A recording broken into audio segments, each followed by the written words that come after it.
Hello, explorers. Welcome back to the Accidental Explorer. All right, so we talk a lot about President Carter, Yeah, his post-presidency work and the Carter Center and all the amazing things he's done. absolutely. But this deep dive Yeah, really struck me yeah. because I don't know a lot Yeah. about this specific work that he did Right. in Northeast India. Yeah. I mean, it's really fascinating. And we're talking about the Naga people, right? Yeah, the Naga people, exactly. And I think this is going to be a really interesting look into how someone Yeah. with his kind of profile, Yeah. a former U.S. president, Right. gets involved in something Yeah. so geographically and politically complex. Yeah, absolutely. And So let's just jump right in. hmm. I mean, you've been looking at all this material about Yeah. the Naga people and their struggle for Mhm. self-determination. And it's complicated. It's super complicated. Yeah. Where do we even begin? Well, so, I mean, first of all, we're talking about Northeast India. Right. Right. It's this area bordering Myanmar, a lot of mountains. It's very diverse, ethnically and culturally. Right. And the Naga people have been there for centuries, right? Right. They have a very strong sense of their own identity. Right.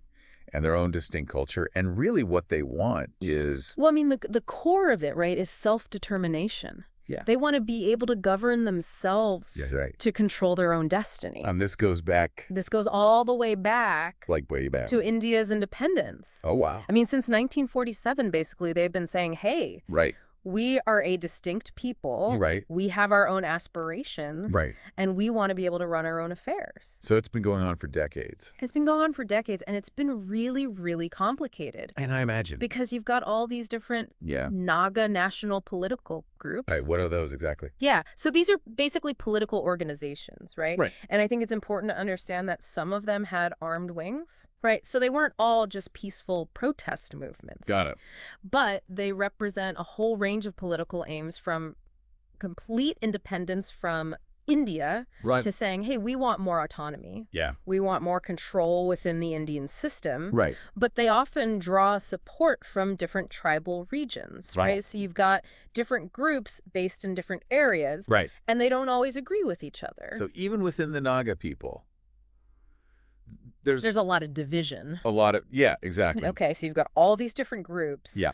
All of them wanting Wanting some form of Yes. self-determination. self-determination. But not all agreeing on what that looks like. Right, so it's a really fractured It's super fractured. landscape. Yeah, exactly. So how does someone like President Carter even get involved in this? Well, that's what's so fascinating, right? Right. I mean, here you've got this situation that's been going on for decades. Right. There's a lot of internal conflict. And not a lot of attention, Yeah. especially from the outside world focused specifically on fostering reconciliation. Right.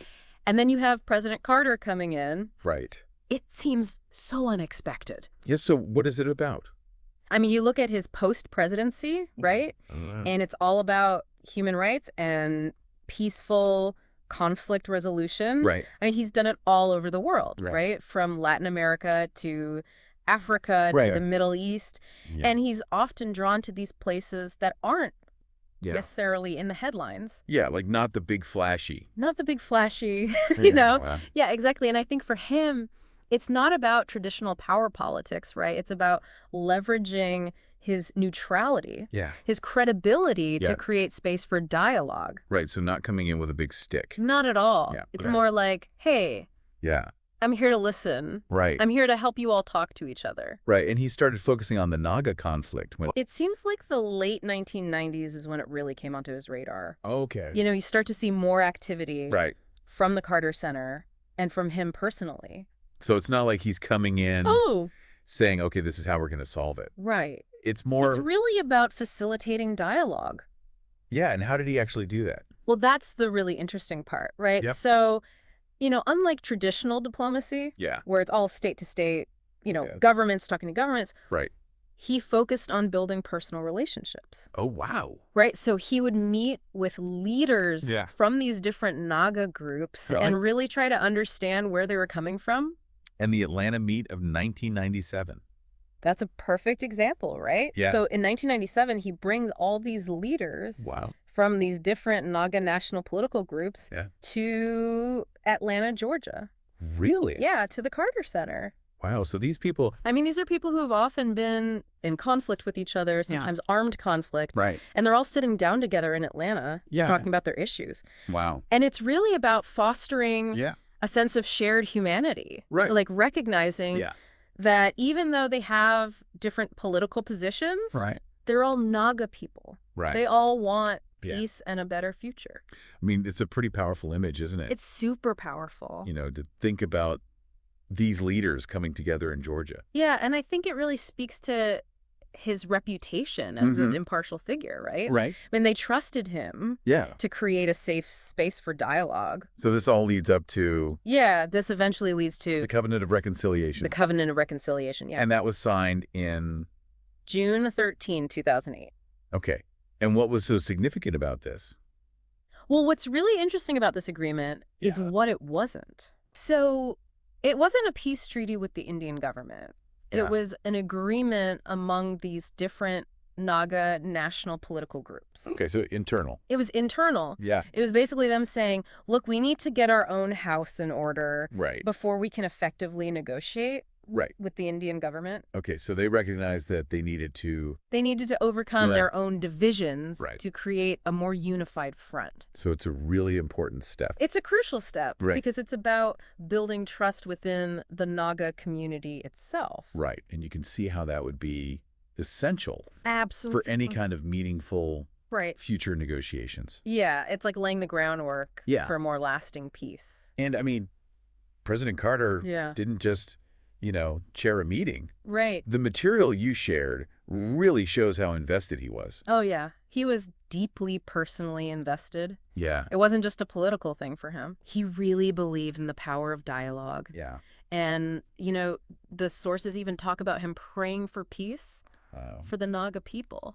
That's pretty amazing. It's really remarkable. And I think it shows that, you know, sometimes it's not about grand gestures. Sometimes it's about those small personal connections, about that genuine desire to see positive change. And then we come to, you know, December 2024, when President Carter passed away. Yeah. It was really interesting to see how the Naga community reacted. Oh, yeah. There was a huge outpouring of grief and gratitude. Right. I mean, they really saw him as a champion of their cause. Yeah, the Forum for Naga Reconciliation. Yeah. They called him a rare world leader. A rare world leader, exactly. And I think that's a really powerful statement. Yeah, it shows that his involvement wasn't seen as some kind of outside interference, but as genuine support for their aspirations. And you know, you've got this former U.S. president playing this quiet but really pivotal role. Yeah, behind the scenes. In this complex conflict. It's really a testament to the power of empathy, right? Yeah. And the idea that a commitment to dialogue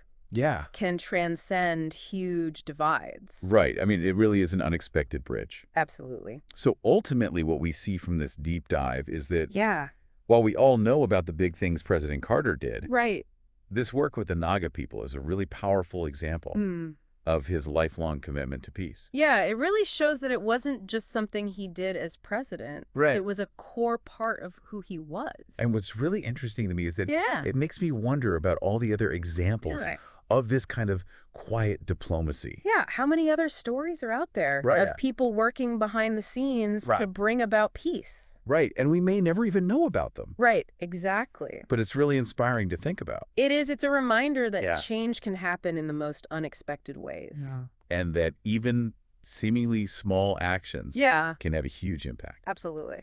Well, this has been a really fascinating deep dive. Yeah, it's been great talking about this. And I really appreciate you bringing this to light. Oh, my pleasure. I think it's a side of President Carter that a lot of people don't know about.